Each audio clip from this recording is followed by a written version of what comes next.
Well, Rick, there are plenty of questions still today about a group of Afghan soldiers who went missing from an Air Force base, and they were right here in the U.S. They were getting pilot training. They were studying English at Lackland Air Force Base in Texas. But over the past year and a half, 17 of those soldiers apparently just walked away, one by one. They also had ID badges to secure locations. What is going on? What needs to change? Why did this happen? And why didn't you know about it? Let's ask Congressman Pete Hoekstra, ranking member of the House Permanent Select Committee on Intelligence. He's live with us on the phone. Congressman, good morning.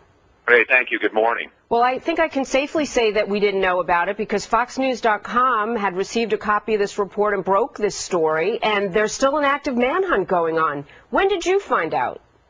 Well, we found out about it through Fox News and other news outlets, and thank you for breaking the story. Again, it's one of these issues that there needs to be more transparency from this administration on these kinds of issues because, you know, the numbers that are cited in the report indicate that about 7 to 8% of the people that are coming in from Afghanistan for training are walking away from the bases. That's a pretty dangerous, that's a bad situation. That's about 7 or 8% more than what it should be. It should be zero. There's a tremendous amount of political outrage over this, and it was defined by the White House and the administration as more of an immigration issue than a security issue. You deal in our nation's security extensively. What do you think? Oh, no, I think that this potentially could be a security issue. I mean, it's 17 individuals. In the past we've also had Iraqis walking away from the bases, and it's not whether all 17 of them are a potential threat. You only need 2 or 3 or even 1 to be a potential threat to endanger American lives. Take a look at what happened on Fort Hood. Take a look at the attack on Christmas Day or the Times Square bombing. It's only one individual that poses a threat. So this is kind of one of these areas where if we are bringing in foreign troops for training, this should be a zero-tolerance issue. We should have the controls in place to make sure that these individuals, if they're here for training, don't get off of these bases for whatever reason, because all you need is 1 or 2 to pose a threat and endanger American lives. Or share knowledge that they may have received in this training. Is there a legitimate reason, Congressman, for them to get this training, pilot and other training here and not in Afghanistan? And if it is a security issue, I checked multiple sources. I could not find a statement or any sound from Secretary Napolitano on this. Should she have said something?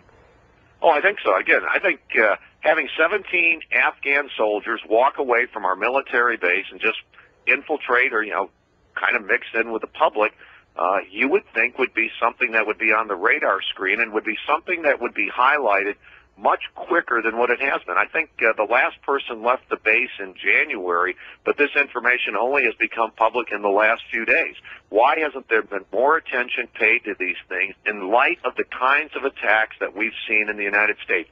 The people in Afghanistan, the people in Pakistan, our enemies in those countries, Al-Qaeda, the Taliban, they want to attack the United States, and they want to attack us on the homeland. One of these individuals could have provided the means to make that possible. We need to be on high alert, zero tolerance, not the more cavalier attitude that this administration appears to be taking towards this problem. So what is next? Do you want more transparency or a change in policy? Well, I think number one, I want all the transparency. I want to find out why Congress wasn't informed, but more importantly, why Homeland Security and our local law enforcement were not brought into this situation much more aggressively and much earlier. Then we need to go back and we need to assess the policy. Again, having 7 to 8% of the Afghan soldiers who are coming here for training walking away from our military bases is unacceptable, potentially poses a risk.